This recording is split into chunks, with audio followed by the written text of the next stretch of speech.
Thank you. Meantime, scams targeting seniors are now a big business. Well, the FBI says Americans over 60 reportedly lost nearly $3.5 billion in scams just last year. So tonight, Sophia Ridley met with a group that's trying to stop it. Sophia? That's right, Jennifer. The FBI says there was a significant increase in scams from 2022 to 2023. Unfortunately, Northeast Louisiana is no stranger to online predators trying to defraud the most vulnerable in our community.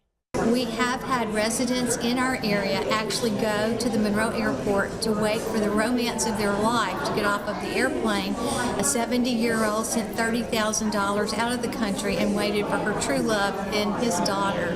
They never showed up. On Wednesday, the Gerontology Education Research and Outreach Institute of ULM held their 7th annual conference on age and aging prevention of financial fraud scams. Reach out to the community with education and provide information that would be very useful for senior citizens, the professionals working with them, and the community at large. The event covered different types of scams, ways to avoid them, and how to protect yourself. So think carefully before you give out bank account information. Never give out your Medicare number, never give out your Social Security number, and do carefully guard your date of birth.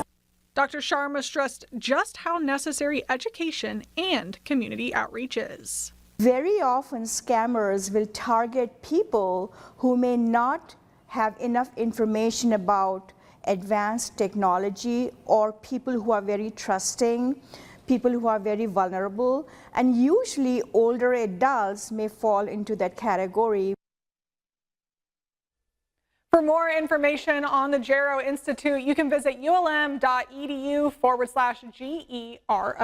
Jennifer?